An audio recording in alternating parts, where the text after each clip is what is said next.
जैसे ही पुलिस निहारिका को हथकड़ी पहनाकर घर से बाहर ले जाती है, पूरे परिवार को लगता है कि आखिरकार उनका सबसे बड़ा दुस्वप्न खत्म हो गया।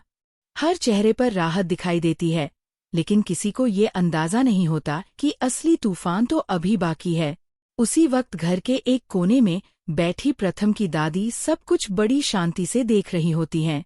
उनके चेहरे की रहस्यमयी मुस्कान साफ बता रही होती है कि वह आने वाले खेल से पहले ही वाकिफ है। रात होते ही अचानक हालात बदल जाते हैं।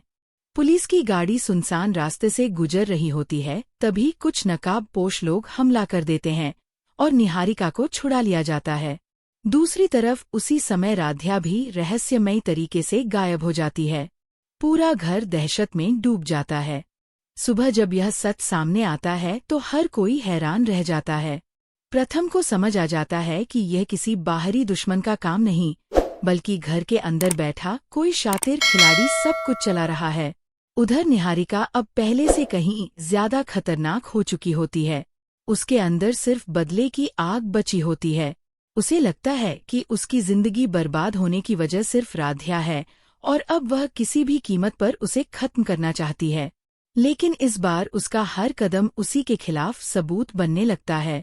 प्रथम पुलिस के साथ मिलकर राध्या को ढूंढने में जुट जाता है। कई जगहों पर तलाश के बाद उन्हें एक पुरानी फैक्ट्री का सुराग मिलता है। वहां पहुंचते ही सबके होश उड़ जाते हैं, क्योंकि निहारिका राध्या की जिंदगी खत्म करने ही वाली होती है। तभी पुलिस अंदर घुसती है और इस बार निहारिका रंगे हाथों पकड़ ली जाती है। राध्या की जान बच जाती है और पूरा सच सबके सामने आने लगता है। लेकिन सबसे बड़ा झटका तब लगता है जब दादी का असली चेहरा सामने आता है। जिस इंसान पर पूरे परिवार ने सबसे ज्यादा भरोसा किया था, वही इस पूरे खेल की असली मास्टरमाइंड निकलती हैं।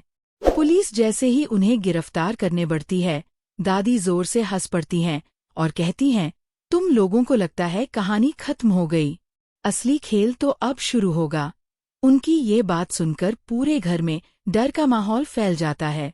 पूछताछ के दौरान पुलिस को एक कॉल रिकॉर्डिंग मिलती है, जिसमें दादी और निहारिका किसी तीसरे शख्स से निर्देश ले रहे होते हैं। जैसे ही उस आवाज की पहचान होती है, पूरे परिवार के पैरों तले जमीन खिसक जाती है, क्योंकि वह कोई अनजान आदमी नहीं, बल्कि घर का ही बेहद करीबी सदस्य होता है, जिसने अंदर रहकर हर रिश्ते और हर कमजोरी का फायदा उठाया था। अब यह लड़ाई सिर्फ निहारिका और दादी तक सीमित नहीं रहती। यह जंग बन जाती है भरोसे और धोखे की। राध्या और प्रथम मिलकर उस तीसरे गुनहगार का सच दुनिया के सामने लाने की ठान लेते हैं। आखिरकार पुलिस उसे भी गिरफ्तार कर लेती है। कोर्ट में जब सारे सबूत पेश किए जाते हैं, तो इस बार कोई भी बच नहीं पाता। निहारिका, दादी और तीसरा गुनहगार तीनों को कड़ी सजा सुनाई जाती है। घर में धीरे धीरे शांति लौटने लगती है, लेकिन अब कोई भी पहले जैसा नहीं रहता।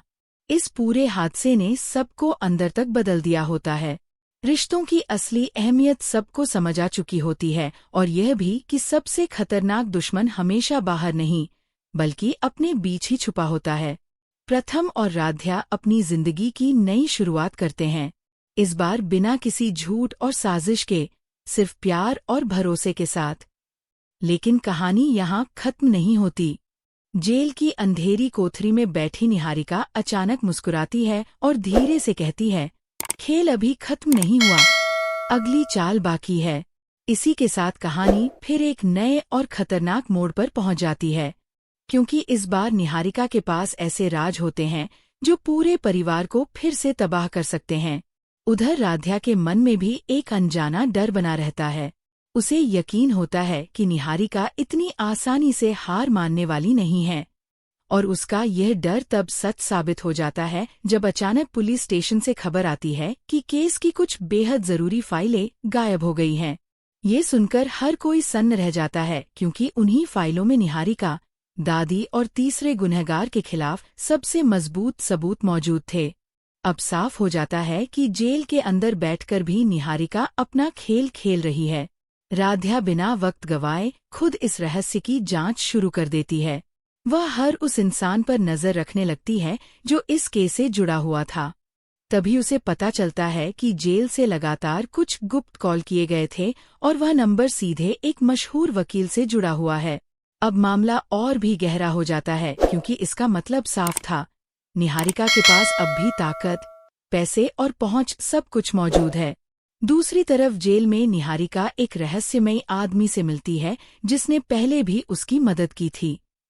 वह धीमी आवाज में कहती है, मुझे हर हाल में बाहर निकलना है और इस बार सिर्फ जीत नहीं, सबकी तबाही चाहिए। वह आदमी हल्की मुस्कान के साथ जवाब देता है, तुम बस खेल शुरू करो, बाकी सब मैं संभाल लूंगा।